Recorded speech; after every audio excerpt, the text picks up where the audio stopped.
దేవుని ఆత్మను ఆటంకపరచొద్దు. నిశ్శబ్దంగా దేవుని వాక్యం విందాం. దేవుని వర్తమానంలోకి వెళ్దాం.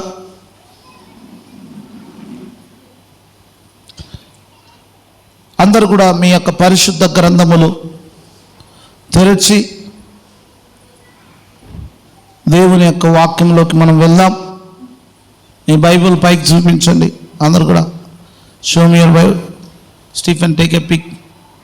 Show me your Bibles. పైకి చూపించాలి, ఇంకా అట్లనే చూపించాలి. బాబు ఫోటో తీసుకో, ఎవరి దగ్గర లేవో చూస్తా.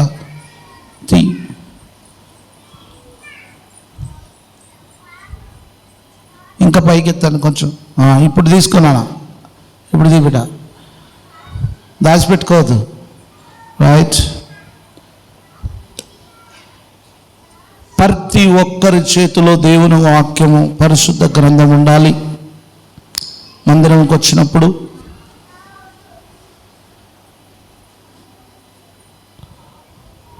దేవుడు మనిషిని సృష్టించినప్పుడు అన్ని అవయవాలను చాలా చక్కగా సృష్టించాడు. ఈరోజు నేను చెప్తున్న ఈ వర్తమానం పరిశుద్ధాత్మ దేవుడు నన్ను ప్రేరేపించి మాట్లాడింపజేస్తున్న ఈ వర్తమానాన్ని శ్రద్ధగా అందరూ ఆలకించాలని కోరుతా ఉన్నాను. మీ మనసు దేని మీద పెట్టొద్దు.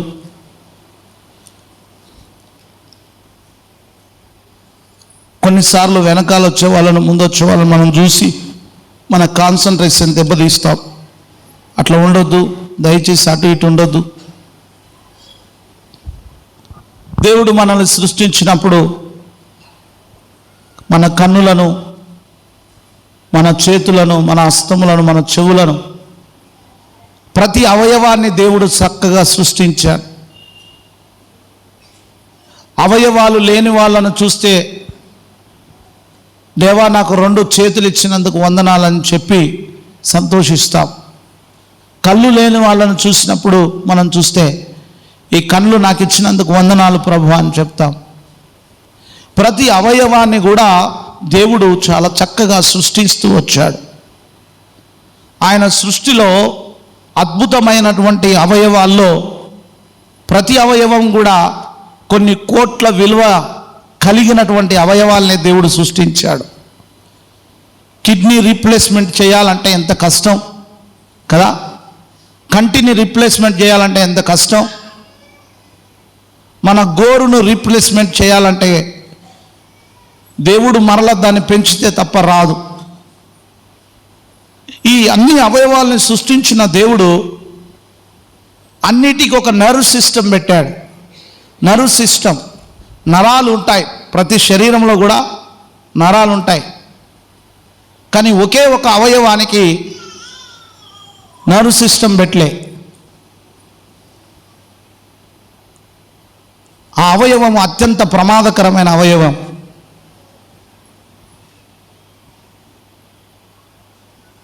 దానికి రుచులు తెలుసు, అభిరుచులు తెలుసు.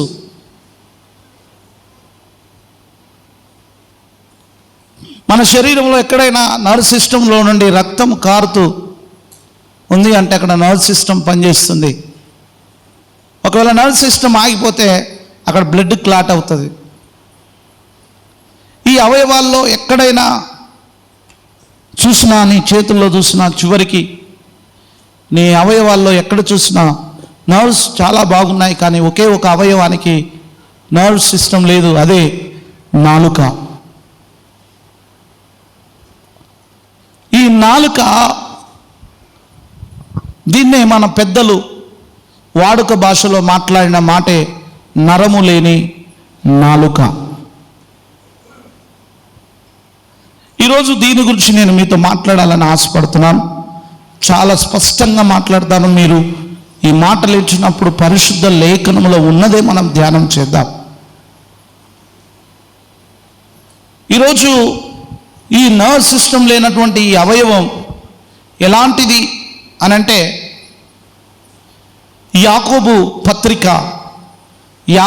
రాసిన పత్రిక 3వ అధ్యాయము 3వ అధ్యాయము 1 నుండి 8 వచనాలు మనం చూద్దాం. నా సహోదరులారా,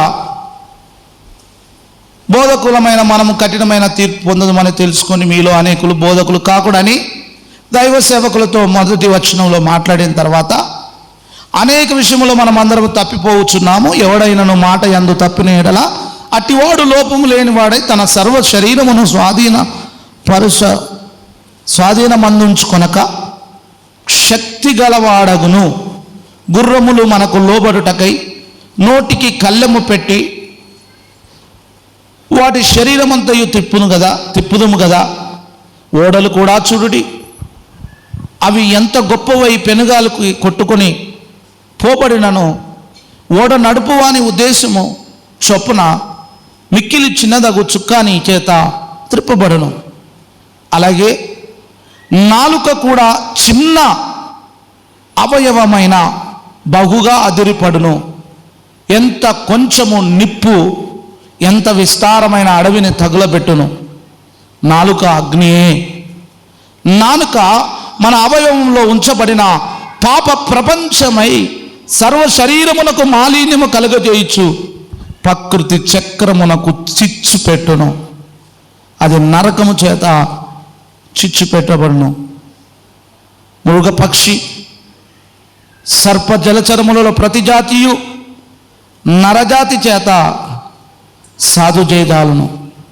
సాధు ఆయను గాని ఏ నరుడు నాలుకను సాధు చెయ్యనేరడు. అది మరణకరమైన విషముతో నిండినది. అది నిరర్ఘమైన దుష్టత్వమే. ఈరోజు నేను చెప్పే అంశం ఏంటంటే, మరణకరమైన విషముతో నిండిన నాలుక. ఈ నాలుక మరణకరమైన ఒక విషముతో నిండింది.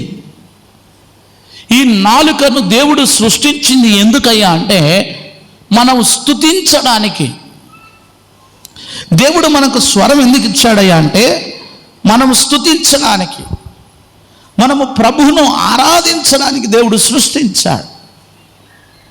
అందుకే సామెతల గ్రంథములో మనం చూస్తే 18వ అధ్యాయం 21వ వచనములో ఇలాగూ రాయబడింది.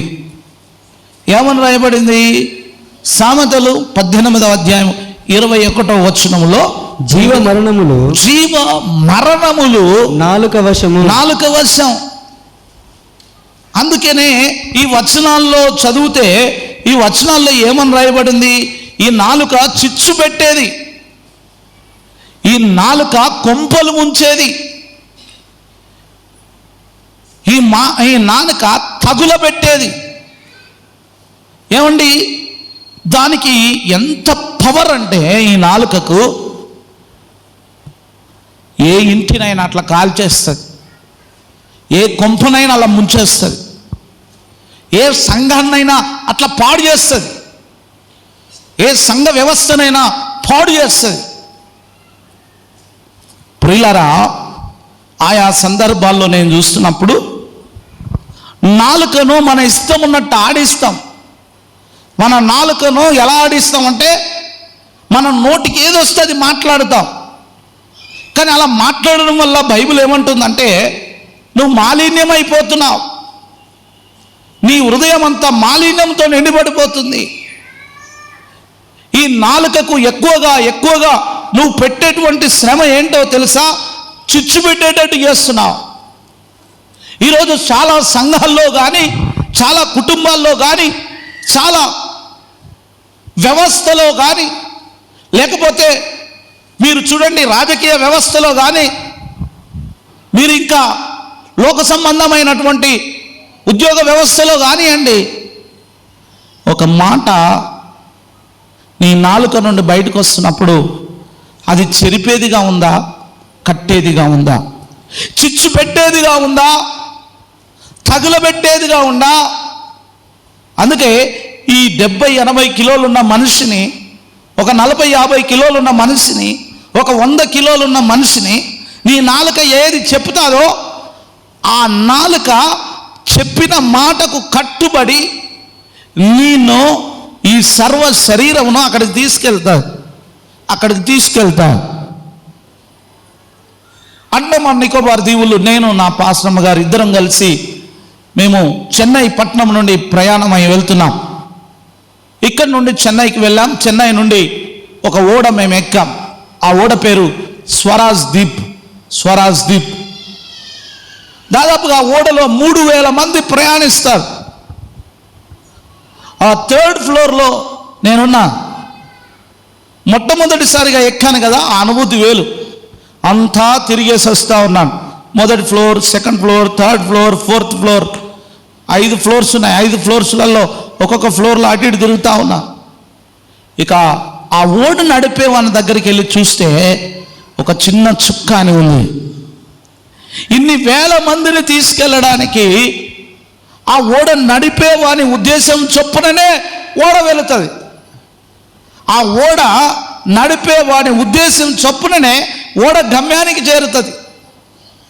ఆ ఓడ నడిపేవాడు ఆ గమ్యానికి తీసుకెళ్తే, అంటే తెలియని ప్రాంతానికి తీసుకెళ్తే అక్కడికే వెళ్ళిపోతుంది. అంటే ఆ ఓడ నడిపే ఆ నావికుడిలాగే మన నాలుక కూడా మన శరీరంలో ఉంది. ఆ నాలుక ఏది చెప్తుందో దానితోనే మాట్లాడతాం. దౌర్భాగ్యం ఏంటంటే క్రైస్తవ బిడ్డలైన వాళ్ళు కూడా ఈ నాలుకను ఇష్టం వచ్చినట్లు వాడుతున్నారు. దేవుని పిల్లలని పిలువబడుతున్న వారు కూడా ఈ నాలుకను పాప ప్రపంచానికే వాడుతున్నారు. ఈ నాలుకను ఎలా వాడుతున్నారంటే వారికి తమకి ఇష్టం వచ్చినట్టుగా వాడుతున్నారు. దేనికి వాడుతున్నారంటే ఎక్కువ సార్లు దేవుడు నాకు నోరు ఇచ్చాడు కదా, నాకు నాలుక ఇచ్చాడు కదా, ఈ నాలుకతోని నేను దేన్నైనా తగులబెట్టేస్తా అని దాని కొరకు వాడుతూ ఉన్నాను. ఈరోజు చూడండి, ఈ నాలుకతో సృష్టించిన సృష్టికర్తనే ప్రశ్నించే రోజులు వచ్చేసాయి. దేవుడే లేడనేవారు కొంతమంది, దేవుడున్నాడా అనేవాళ్ళు కొంతమంది, అసలు దేవుడికి ప్రార్థన చేయొచ్చా అనేవాళ్ళు కొంతమంది. దౌర్భాగ్యం ఏంటంటే అలా మాట్లాడడానికి సృష్టించిన సృష్టికర్తను మర్చిపోయి మాట్లాడుతున్నా దౌర్భాగ్య ప్రపంచంలో మనం బ్రతుకుతున్నాం. అయితే ప్రియులారా, ఈ నాలుక ఎంత ప్రమాదమైందో సరిగ్గా 9 విషయాలు మీతో చెప్తాను. చెప్పి ఈ యొక్క మాటలు నేను ముగిస్తాను. మొట్టమొదటిగా ఈ నాలుక గురించి మాట్లాడుతూ ఈ నాలుకంట యోబు భక్తుడు ఒక మాట అంటాడు. యోబు భక్తుడు తన జీవితాన్ని గురించి మాట్లాడుతూ 20వ అధ్యాయం యోబు గ్రంథము 20వ అధ్యాయము యోబు గ్రంథము 20వ అధ్యాయము 16వ వచనాన్ని చదువుకుందాం. యోబు గ్రంథం 20వ అధ్యాయము. వారు కట్లపాముల విషమును పీల్చెదురు. ఏం చేస్తారట? వారు కట్లపాముల విషమును పీల్చుదురు. నాగుపాము నాలుక వారిని చంపును. ఏ పామట? నాగు.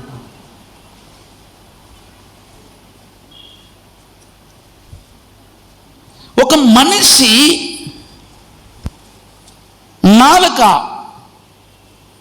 కట్లపాము విషం పీల్చేంత మనుషులు కూడా ఉన్నారు ఈ రోజులలో. కట్లపాము అంటే ఇక్కడ మన సందర్శనలు అందరికీ ఎరికే. కట్లపాము తెలియనో లేరు, ఉన్నారా? బాగా వినండి. కట్లపాము విషము పీల్చి చదువు బిడ్డ, వచనం చదువు మళ్ళీ. వారు కట్లపాముల విషమును పీల్చుదురు. వారు కట్లపాము విషము పీల్చుదురు. నాగుపాము నాలుక వారిని చంపును. అది పీల్చేది కట్లపాము అయితే నాగుపాము నాలుక వారిని చంపేస్తుంది. ఇక్కడ ఒక మాట చెప్తున్నా, నాగుపాము అంటే అందరికీ భయమే. పాములు చూసినప్పుడు అది కాల్ చేస్తుంది. అది ఎందుకంటే మనిషిని ఇలా కుట్టిందనుకో, లేకపోతే కాటేసిందనుకో, ఇక వాడు చచ్చిపోవాల్సిందే.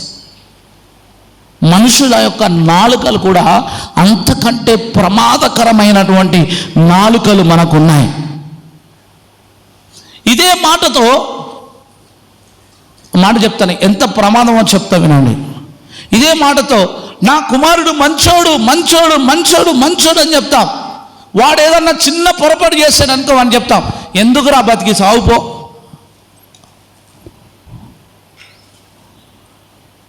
అట్లా తల్లిదండ్రులు అంటే చచ్చిపోయిన పిల్లలు ఎంతోమంది ఉన్నారు. అట్లా అంటే చచ్చిపోయిన భార్యలు ఎంతోమంది ఉన్నారు, భర్తలు అంటే ఇలాంటి మాటలు, విషపూరితమైనటువంటి మాటలు మనుషులు ఈ భూమి మీద ప్రయోగం చేస్తూ ఉన్నారు. అసలు దేవుడు ఈ అవయవాన్ని సృష్టించేందుకో తెలుసా? స్తుతించడానికి. దేవుణ్ణి స్తుతించి దేవుణ్ణి ఆరాధించడానికి. రోమాపత్రిక 14వ అధ్యాయం 11వ వచనములో ఈ విధంగా రాయబడి ఉంది. రోమిలకు రాసిన పత్రిక 14వ అధ్యాయం 11వ వచనం. ప్రతి వచనాన్ని రాసుకోండి, నెమరు వేయండి. నా తోడు నా ప్రతి మోకాలును నా ఎదుట వంగును, ప్రతి నాలుకయు దేవుని స్తుతించును. స్తుతించడానికి నాలుకని దేవుడు పెట్టాడు. కానీ మనం స్తుతించడం కంటే ఎక్కువ శుద్ధి కొట్టడానికి వాడతాం. తెలుసా? క్రైస్తవులు దాన్నే ఏమంటారంటే ముసలమ్మ ముచ్చట్లు. అసలు దౌర్భాగ్యం ఏంటంటే చర్చిలో కూర్చొని కూడా ముసలమ్మ ముచ్చట్లు, సంఘంలో కూర్చొని కూడా వెనకాల ముసలమ్మ ముచ్చట్లు, గుసగుసలు. ఈ నాలుకను నువ్వు దేనికి ఉపయోగిస్తున్నావు? దేవుడు అంటే భయం లేదా? దైవజనుడు అంటే భయం లేదా? సంఘం అంటే భయం లేదా? ప్రార్థన అయ్యే వరకు పరిశుద్ధుల్లాగా ప్రవర్తిస్తాం, ప్రార్థన అయిపోగానే ఈ నాలుకతో బూతులు మాట్లాడదాం.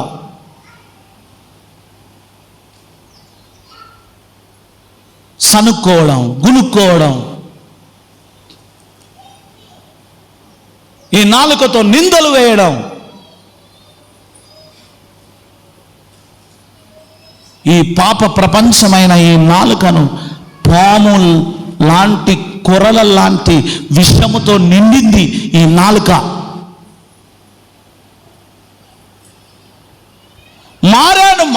నేను మారాను అనుకుంటున్నావు, కానీ నీలో మార్పు లేదు. ఇంకా నీ నాలుకను దేవుణ్ణి స్తుతించడానికి దేవుడు వాడితే మనం దేనికి వాడుతున్నాం తెలుసా? కుయుక్తి కోసం వాడుతున్నాం, ఇచ్చకములాడడానికి. కీర్తనలు 5వ అధ్యాయం 9వ వచనములు అంటాడు. కీర్తనలు 5వ అధ్యాయం 9వ వచనం, ప్రతి వచనం చూడండి. ఇచ్చకములాడడానికి. చదవండి. వారి నోట యథార్థత లేదు, వారి అంతరంగము నాశనకరమైన గుంట, వారి కంఠము తెరిచిన సమాధి. వారు నాలుకతో ఇచ్చకములాడుదురు. ఏం చేస్తున్నారు ప్రపంచంలో? ఎంత వారి అంతరంగం అంట. ఏ గుంట? అంతరంగం ఏంటిది? నాశనకరమైన గుంట. ఈ అంతరంగంలో ఉండేది వేరు, నువ్వు బయటికి మాట్లాడేది వేరు. అంతరంగంలో ఉండే పురుషుడు వేరు, బయట ఉండే పురుషుడు వేరు. అంతరంగంలో ఉండే స్త్రీ వేరు, బయట ఉండేటువంటి స్త్రీ వేరు. నువ్వు బయటికి రా, నేను చూసుకుంటా. లోపలేమైంది మరి? లోపల ఉన్నవాడు వేరు. నేనంటే ఏందో తెలుసా అంటే తెలిసే వ్యక్తి వేరు, తెలుస్తున్న వ్యక్తి వేరు, మాట్లాడుతున్న వ్యక్తి వేరు, ప్రైజ్ ది లార్డ్ అంటున్న వ్యక్తి వేరు. అంటే ఈ అంతరంగ స్వభావమే దేవుడు కోరుకుంటున్నాడు. నీ అంతరంగ శుద్ధి లేకపోతే నీ అర్పణ అంగీకరించబడదు. నీ అంతరంగం శుద్ధి లేకపోతే, నీ నాలుక పవిత్రంగా లేకపోతే అపవిత్రమైన పెదవులతో దేవుని స్తుతించలేవు. ఈ నాలుక చిన్నదే కానీ చిచ్చు పెడుతుంది. దేనికి ఉపయోగిస్తున్నాను? ఈ నాలుక ఎలా తయారైందంటే పరిశుద్ధులను సైతము నిందించే స్థాయికి వచ్చేసింది. పవిత్రుడైన యేసు ముందే నటించే స్థాయికి వచ్చింది. కపటం కపటం కపటం కపటం. కీర్తనలు 50వ అధ్యాయము 19వ వచనం చూద్దాం. కీర్తనలు 50వ అధ్యాయం 19వ వచనం. కీర్తన 50:19 కీడు చేయవలనని నీవు నోరు తెరుచుచున్నావు. నీ నాలుక కపటము కల్పించుచున్నది. అది నేను చెప్పే ప్రతి మాట లేఖనములో ఉందో లేదో పరీక్షించి చూడండి. నాలుక దేన్ని కల్పించుచున్నది నాన్న? కపటం. ఈ నాలుక కల్పించే ఈ కపటం నటనా స్థితిలోకి తీసుకెళ్తుంది. ఒక సంఘటన మీకు గుర్తు చేస్తాను. అందరం లెంట్ డేస్లో ఉన్నాం. ఈ లెంట్ డేస్లో చాలా విషయాలు మనం ధ్యానించుకుంటాం. ఒకరోజు పస్కా పండుగ జరుగుతూ ఉంది. పస్కా పండుగ జరుగుతూ ఉంటే శిష్యులు అందరూ ఒక చోట కూర్చున్నారు, భోజనం చేస్తున్నారు. యేసు ప్రభు వారు కూడా వారితో ఉన్నాడు. 26వ అధ్యాయం మనం చూద్దాం. నేను చెప్పడం కంటే చూడడం మేలు. మత్తయి సువార్త 26వ అధ్యాయం 17వ వచనం నుండి చూద్దాం. చూడండి అందరూ. పులియని రొట్టెల పండుగలో మొదటి దినమందు శిష్యులు యేసు వద్దకు వచ్చి పస్కాను భుజించుటకు మేము నీ కొరకు ఎక్కడ సిద్ధపరచా కోరుచున్నామని అడిగిరి. అందుకాయన మీరు పట్టణమందు ఫలాని మనిషిని వద్దకు వెళ్ళి, నా కాలము సమీపమై ఉన్నది, నా శిష్యులతో కూడా నీ ఇంట పస్కాను ఆచరించేదనని బోధకుడు చెప్పుచున్నాడని అతనితో చెప్పుడనెను. యేసు తమకు ఆజ్ఞాపించిన ప్రకారము శిష్యులు చేసి పస్కాను సిద్ధపరిచిరి. సాయంకాలమైనప్పుడు ఆయన 12 మంది శిష్యులతో కూడా, అందరూ అండర్లైన్ చేసుకోండి, ఆయన 12 మంది శిష్యులతో కూడా భోజనమునకు కూర్చుండెను. వారు భోజనము చేయుచుండగా ఆయన మీలో ఒకడు నన్ను అప్పగించునని నీతో నిశ్చయముగా చెప్పుచున్నాను. ఆగండి ఇక్కడ. అందుకు చాలు ఆగుబిడ. పస్కా పండుగ వచ్చేసింది. అరే బాబు, పస్కా పండుగ వచ్చేసింది, శిష్యులారా అందరూ ఒక చోట కూర్చొని మనం పస్కాను భుజించాలి అని చెప్పి 12 మంది శిష్యులు యేసు ప్రభు వారు ఒకే చోట కూర్చున్నారు, భోజనం చేయుచున్నారు. కదలొద్దు, ఎవరు అటు కదలొద్దు, మాట్లాడద్దు. భోజనం చేయుచుండగా 12 మంది శిష్యులను చూసి యేసు ప్రభు అన్నాడు, హలో, మీలో ఒకడు నన్ను అప్పగించునని అన్నాడు. అనగానే అందరూ సైలెంట్ అయిపోయారు.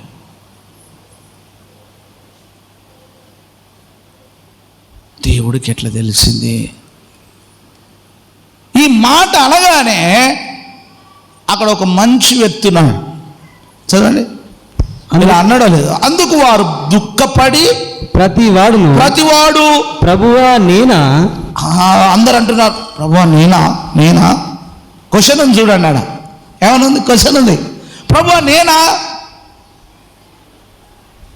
వీళ్ళనే మనం అంటాం శుద్ధ పూసలు కదా, ఏమంటాం మనం వీళ్ళను? తెలంగాణ భాషలో ఏమంటాం బ్రదర్ చెప్పండి, ఏమంటాం? పూసలల్లో నవ్వుతారేంటండి? ప్రభువా నేనా.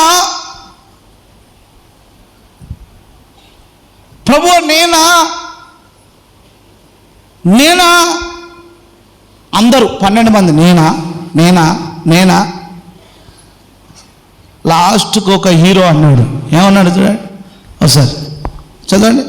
ఆయన నాతో కూడా పాత్రలో చెయ్యి, ఆయన నాతో కూడా గుర్తు చెప్తున్నాడు, నాతో పాత్రలో చెయ్యి ముంచిన వాడెవడో వాడే నన్ను అప్పగించువాడు. మనుష్య కుమారుని గురించి వ్రాయబడిన ప్రకారం ఆయన పోచున్నాడు, కానీ ఎవని చేత మనుష్య కుమారుడు అప్పగించుతున్నాడో ఆ మనుషునికి శ్రమ, ఆ మనుషుడు పుట్టి ఉండని ఎడల వానికి మేలని చెప్పాను. ఆయనను అప్పగించిన యూదా బోధకుడా నేనా అని అడుగగా ఏమన్నాడు? దేనితో అన్నాడు? ఏమన్నాడు? నేనా నేనా అప్పుడు యేసు ప్రభు స్టేట్ ఆన్సర్ చెప్పాడు. ఏమన్నాడు? నీవన్నట్టే అని. నువ్వు అన్నట్టే, నువ్వే. ముఖమంత ఇంత పెట్టుకున్నాడు. ఇక ఎవరినైనా సూటిగా అన్నాం అనుకో, వాడు ముఖం 12 o'clock పెట్టుకుంటాడు. మిట్ట మధ్యాహ్నం ఇట్లా నాలుకతో అనేశాడు. నేనా ప్రభువా, నేనా నిన్ను పట్టించేది నేనా? అంతరంగము నేనే పట్టిస్తా, అంతరంగంలో నేనే పట్టిస్తా. ఈ నాలుకతో మాట్లాడే ఈ మాటలు ప్రభువును పట్టుకునేటట్లు చేసినాయి. ప్రభు పట్టేశాడు, చెప్పాడు, ఏ బాబు నువ్వు అన్నట్టే, నీవన్నట్టే అనగానే ముఖమంతా మాడిపోయింది. ఒకరోజు నీ మాటలే నిన్ను పట్టిస్తాయి, ఒకరోజు నీ మాటలే సింహాసనం ఎదుట నిలబెడతాయి. ఈ విషయముతో నిండిన నాలుక మాటలే నిన్ను పట్టిస్తాయి, నిన్ను గద్దిస్తాయి, నిన్ను దోషిగా నిలబెడతాయి, నిన్ను బోన్లో పెడతాయి, నరకములో పెడతాయి. యాకోబు పత్రికలో అన్నాడు కదా, నరకము చేత చిచ్చు పెట్టును. 3వ అధ్యాయం 8వ వచనం. ఇది విషముతో నిండింది. ఈ నాలుక నీకు నరకంలోకి నెట్టేస్తుంది. నీ కుటుంబం చక్కగా ఉండాలన్నా, నీ ఇల్లు చక్కగా ఉండాలన్నా, నీ బ్రతుకు బాగుండాలన్నా ఈ నాలుకను జాగ్రత్తగా కాపాడుకోవాలి. ఒక సంఘం బాగుండాలన్నా ఈ నాలుకను కాపాడుకోవాలి. ఒక టెక్నాలజీ వచ్చింది, ఈ సెల్ ఫోన్లో ఒక టెక్నాలజీ వచ్చింది. ఎవరు మాట్లాడితే దాన్ని రికార్డు చేయడం. మీకు తెలియదా నిన్ను కూడా రికార్డు చేస్తున్నాడని? పైన 139వ కీర్తనలో చెప్పాను కదా, దేవుడు ఒక సీసీ కెమెరా అమర్చాడు, నీకు ఒక సీసీ ఫుటేజ్ అమర్చాడు. దాన్ని ఏమంటారు తెలుసా? నిఘా పెట్టాడు. బైబిల్ చదవండి, 139వ కీర్తన చదువు, బైబిల్లో ఉంది. నిఘా పెట్టాడు. యెహోవా నిన్ను పరిశోధించి తెలుసుకొని ఉన్నాడు. నేను కూర్చుండుట, నేను లేచుట. అందరూ చూడండి, కూర్చుండుట, లేచుట, నడుచుట నీకు తెలియను. నాకు తలంపు పుట్టక మునిపే నీవు నా మనసు గ్రహించుచున్నావు. చూడండి, మనసును గ్రహిస్తున్నాడు. నీ నోటికి ఏ మాట రాకముందే ఆయనకు తెలుసు. నా నడక పడక చర్యలు అన్నీ చూస్తున్నవాడు నాడే. మరి నీ నాలుకతో సంఘాన్ని పాడు చేసే మాటలు ఎందుకు వస్తున్నాయి అంటే విషముతో నిండింది. నాలుక విషముతో నిండింది.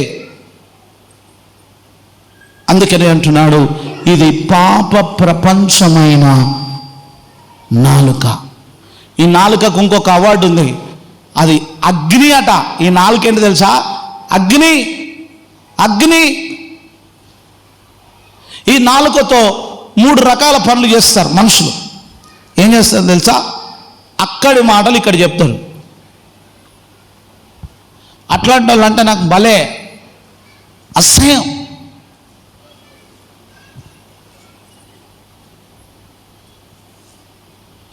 చేతిలో పట్టుకున్న వస్తువు అన్న మర్చిపోతాడు, కానీ చెవిన విన్న మాట మర్చిపోడు. హలో, నా మాట మీకు అర్థమైందా? చేతిలో పట్టుకున్న వస్తువు అన్న మర్చిపోతాడు, కానీ చెవిన విన్న మాట మర్చిపోడు. దేనితో మోసుకుపోతాడు తెలుసా? నాలుకతో. అక్కడికి వెళ్ళి 4 సండే స్కూల్ పిల్లల్ని నిలబెట్టి చెవిలో ఒక మాట చెప్పాను. ఏం చెప్పానంటే, బాగున్నావా అని అడిగాను. ఆ మాట 4 చెప్పరా అన్న. చెవిలో చెప్పమన్నా. లాస్ట్ 1 2 3 4 లాస్ట్ 1 దగ్గర పోగానే వాడు ఏమన్నాడు తెలుసా? బావా ఉన్నాడా అన్నాడు. ఏమన్నాడు? నేనేం అడిగాను, కానీ వాడేమన్నాడు? 4 దగ్గరికి పోయారికి ఏమైంది? మారిపోయింది. దానికింత సున్నము, దానికింత అది ఇది కలిపి బాగా అమర్చి దాని చుట్టూ ఇంకా పూత పూసి ఆ మాటకు ఇంకో కోట, దానికి పెద్ద తూట. ఇదంతా 100 కిలోలున్న నిన్ను పావు కిలో లేని ఆ నాలుక పాడు చేస్తుంది. కోసేస్తే బాగుండు ఈ నాలుక ఇది నరకాన్ని నెడుతుంది కదా, తీసేస్తే బాగుండు. అందుకని అంటాడు, ఈ నాలుక చేసే మొదటి పని ఏంటో తెలుసా? ఈ భూమి మీద ఇచ్చకములాడిస్తుంది, పాపములాగా నాగుపాములాగా బుసలు కొట్టిస్తుంది. ఈ నాలుక చేసే రెండవ పని ఏంటో తెలుసా? కపట స్వభావాన్ని బయట పెడుతుంది, కపటంతో మాట్లాడేటట్టు చేస్తుంది. మూడవ మాట ఏం తెలుసా? కీర్తనలు 10వ అధ్యాయం 7వ వచనంలో పాపాన్ని దాచిపెడుతుంది. ఈ నాలుక పాపాన్ని దాచిపెడుతుంది. పరిశుద్ధతను రిలీజ్ చేయడం కంటే పాపాన్ని దాచిపెడుతుంది. చదవండి 10వ అధ్యాయం 7వ వచనం. పాపమును దాచిపెట్టే నాలుక. చదువుబిడ. వాని నోరు శాపముతోను కపటముతోను వంచనతోను నిండి ఉన్నది. వారి నాలుక కింద చేటును ఏముంది? చేటును పాపమును ఉన్నవి. జర్జ బుక్కే వాళ్ళు నాలుక కింద ఏముంది?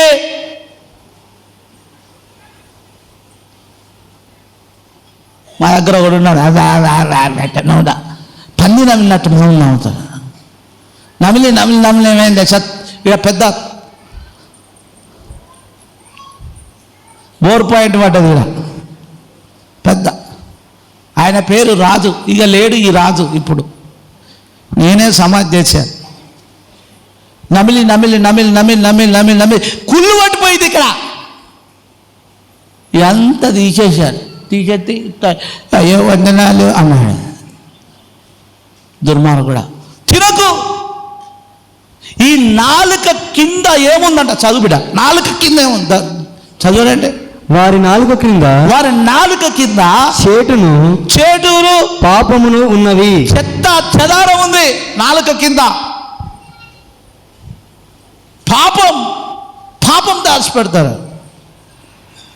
ఈ భూమి మీద అత్యంత ప్రమాదకరమైన వ్యక్తి ఎవరైనా అంటే నీ మాటలు ఇంకో చోటికి మోచేవాడే. అందుకే ఈ నాలుకను దేవుని స్తుతించడానికి వాడండి. సంఘముగా, నా పిల్లలుగా, ఆత్మీయ తండ్రిగా చెప్పడం నా బాధ్యత కనుక ఖచ్చితంగా మీకు చెప్తున్నా, ముసలమ్మ ముచ్చట్లు మాట్లాడద్దు. గునిగి అటే పోతారు. గునగడం వల్ల, సనగడం వల్ల వచ్చే ప్రమోషన్ ఏంటో తెలుసా? షుగర్ వ్యాధి. హలో, ప్రమోషన్ అదే బ్రదర్. అంతరంగంలో ఉంచుకొని వస్తుంది.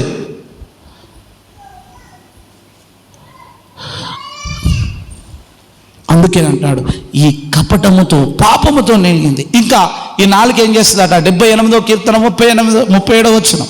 78వ కీర్తన 37వ వచనం. 78వ కీర్తన 37వ వచనం ఏం చేస్తుంది? ఈ నాలుక నోటి మాటతో వారు ఆయనను ముఖస్తుతి చేసిరి. తమ నాలుకతో ఆయన యొద్ద బొంకిరి. ఏం చేసిరి?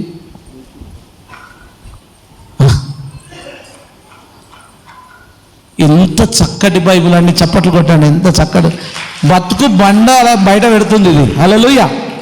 మన జీవితాన్ని బయట పెడుతుంది. ఏమని రాయబడింది అక్కడ? చదువు బాబు. లాస్ట్ నోటి మాటతో ఏ స్తుతి? ముఖస్తుతి. ఓ వీళ్ళు మస్తు ఉంటారు తెలుసా? ముఖస్తుతి. మస్తుందన్న నీ డ్రెస్సు అంటాడు. ఇది అయిపోయినాక నాకేం చెప్తాడు? సార్ మస్తు చెప్పినావు నా వాక్యం అంటారు.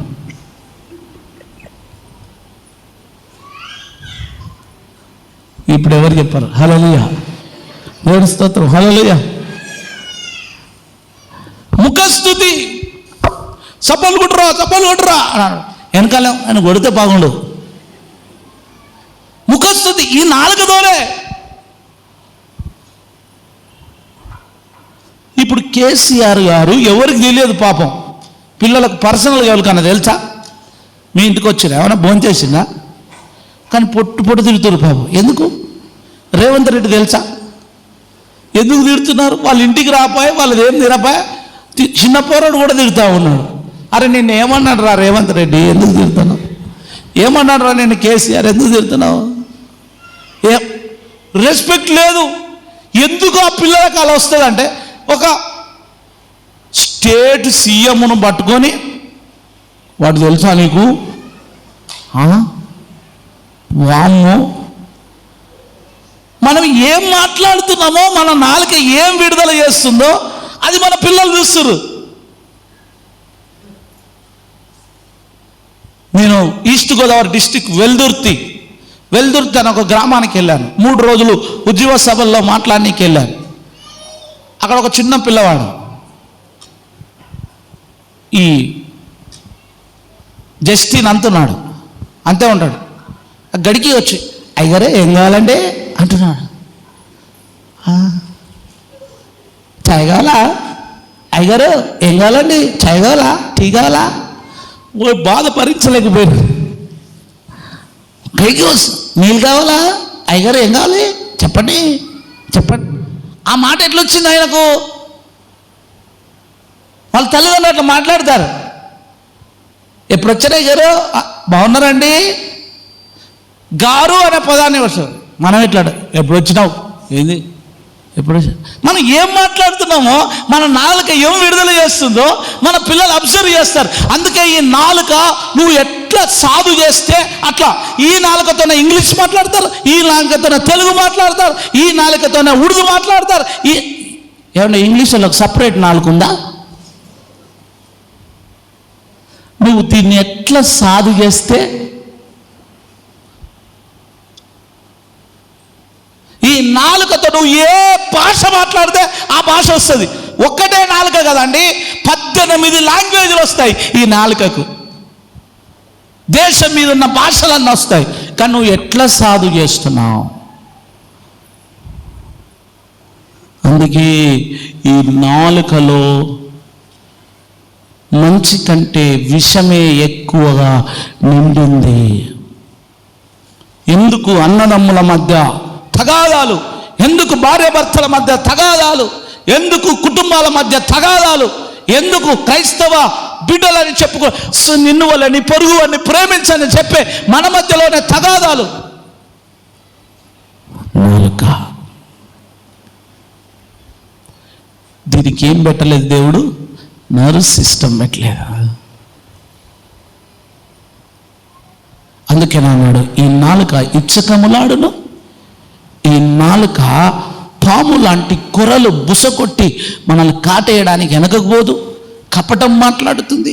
ఈ నాలుక ఇక మనం ఇప్పుడు చదివామే, బొంకేటువంటిదట. బొంకేటువంటిది. బొంకే అంటే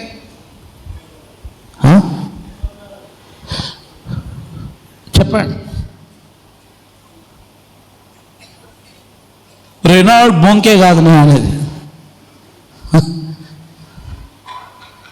అంటే చెప్పిందే మళ్ళీ చెప్పడం. కొంతమంది ముచ్చట చెప్తారు,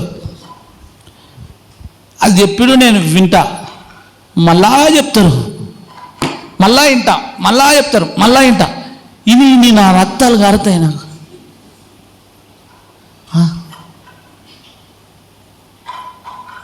ఈ సెల్ ఫోన్ వచ్చిన కాంచి అందరు బొంకుడే మొదలుపెట్టారు. ఏడున్నావంటే గీనే ఉన్నా. వాడు ఏడుంటాడు? జనగాంలో కూడా గీనే ఉన్నా.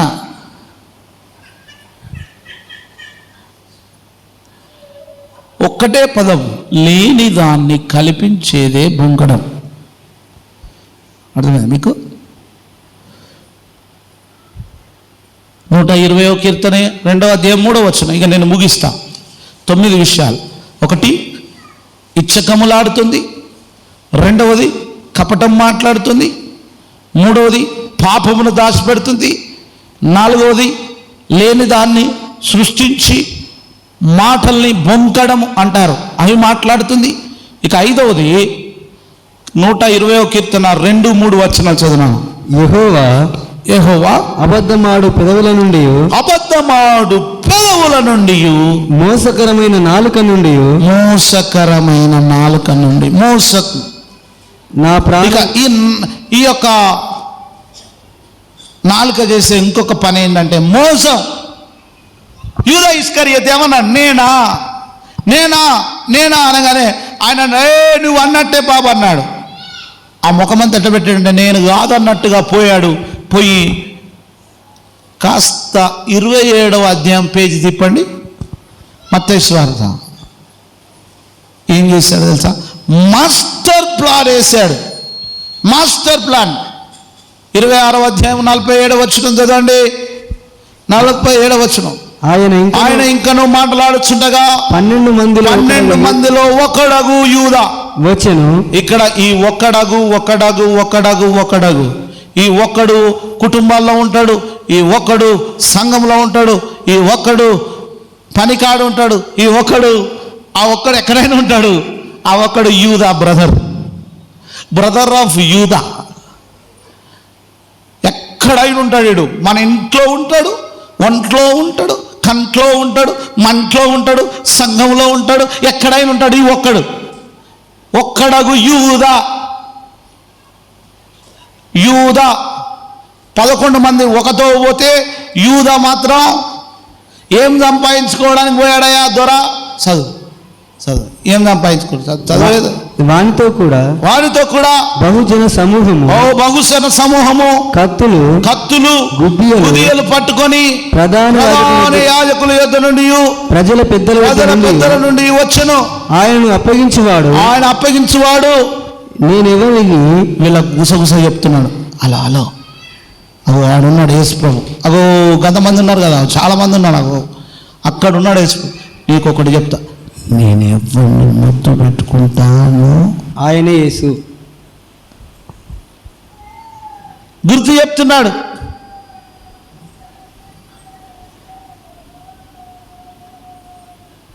మన దగ్గర మాట్లాడినట్టే మాట్లాడతారు. అది ఎక్కడో వినబడుతూ ఉంటుంది.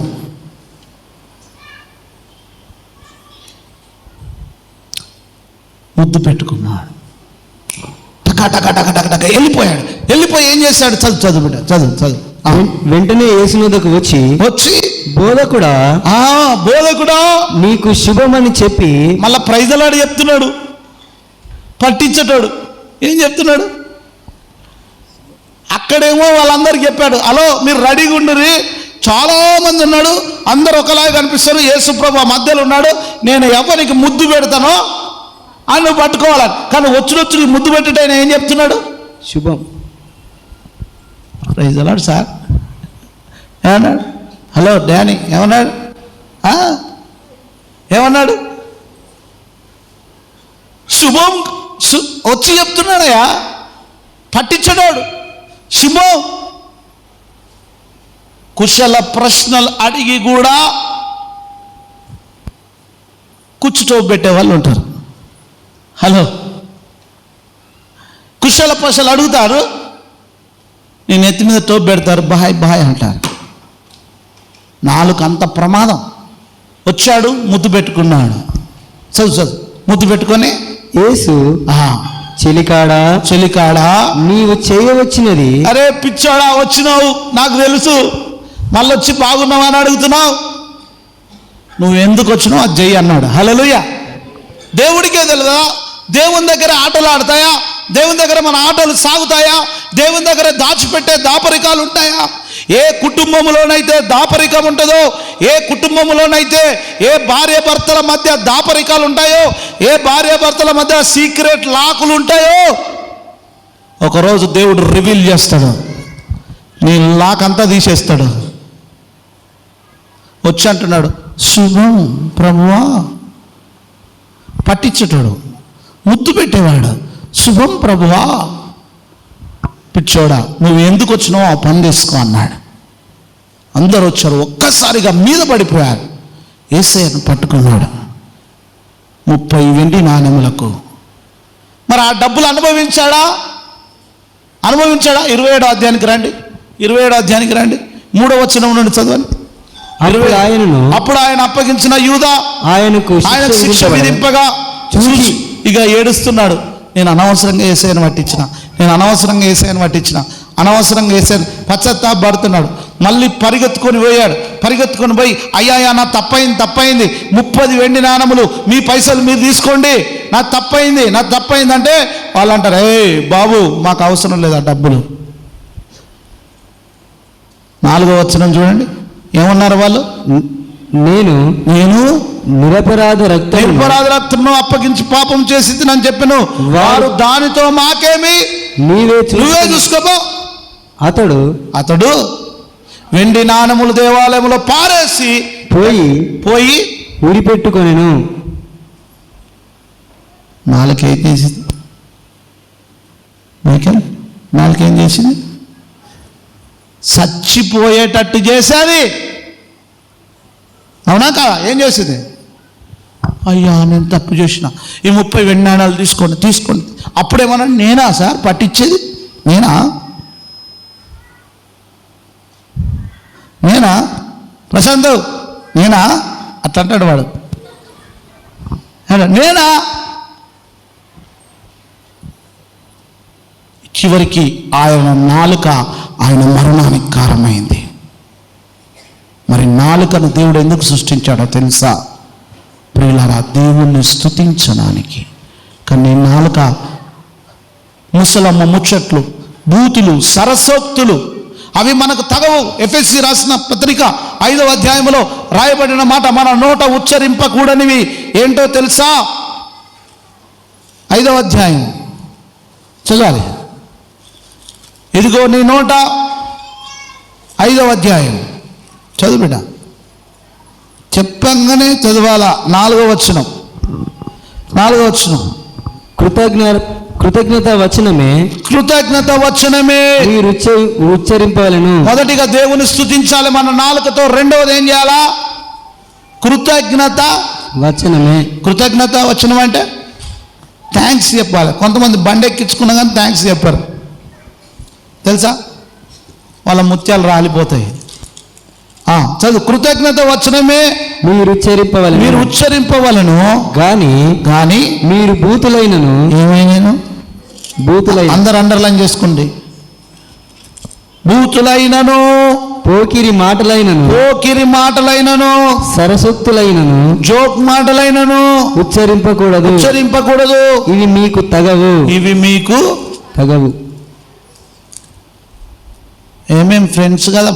మేము ఫ్రెండ్స్ కదా అనుకుంటే బైబిల్ అంటుంది, స్నేహితుని అందు నమ్మికించొద్దు, ముఖ్య స్నేహితుని అసలే నమ్ముకోవద్దు. వాడు నీ కవిగిటిన పండుకొనిన కాటేసే పాము. ఎందుకో తెలుసా? నా బెస్ట్ ఫ్రెండ్ అంటే నీ కొమ్మ మోస్తున్నాడు.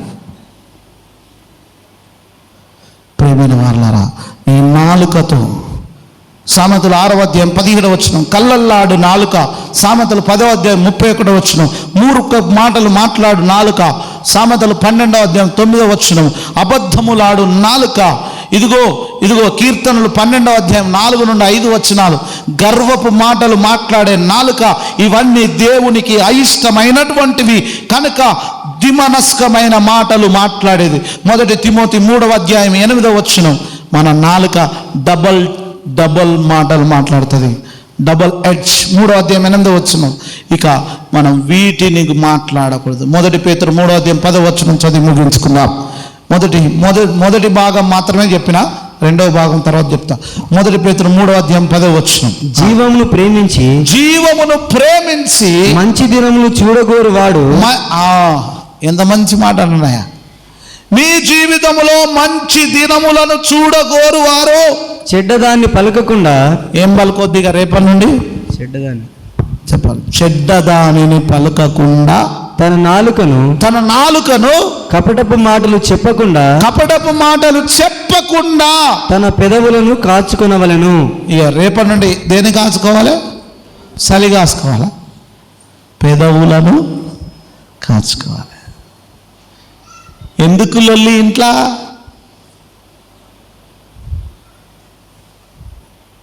ఈ నాలుక విషముతో నిండింది కనుక ప్రియమైన వారలారా, మీ అందరికీ చివరికి ఒక మాట చెప్తున్నా. నీ నాలుకను నువ్వు ఎంతగా కాపాడుకుంటే నువ్వు అన్ని మంచి రోజులు చూడబోతున్నావు నీ జీవితంలో. చప్పట్లు కొడదాం. అంత ఆరోగ్యంగా కళ్ళు మూసుకుందాం, ప్రార్థన చేద్దాం. ప్రభువా, విషముతో నిండిన నాలుక నా జీవితంలో ఉంటే, నా బ్రతుకులో ఉంటే, ఇలాంటి విషముతో నిండిన నీ నాలుక నీలో ఉంటే బిడ్డ ఏం జరుగుతుందో తెలుసా? జీవితంలో నెమ్మది లేని స్థితులు ఏర్పడతాయి, కుటుంబాలు విచ్ఛిన్నమవుతాయి. నీ నాలుకను కాపాడుకునేది. మంచి దినములు చూడగోరుతున్నావా? జీవమును కాపాడుకొని నీవు ఈ లోకంలో చెడ్డదాన్ని విడిచిపెట్టు. కపటమైన మాటలు నీ నోట రాకుండా ఈ నాలుక విషయంలో పాప ప్రపంచమైన ఈ శరీరములో ఉంచి సర్వ శరీరమునకు చిచ్చు పెట్టుతుంది ఈ నాలుక. అలా కాకుండా ప్రభు సన్నిధిలో కళ్ళు మూసుకొని ప్రార్థన చేద్దాం. సహోదరులారా, చెప్పబడిన వాక్యం కొరకు అయ్యగారు నేను ప్రార్థన చేస్తా అన్నవారు మీరు లేచి నిలబడండి. ఎవరైతే ప్రార్థన చేస్తా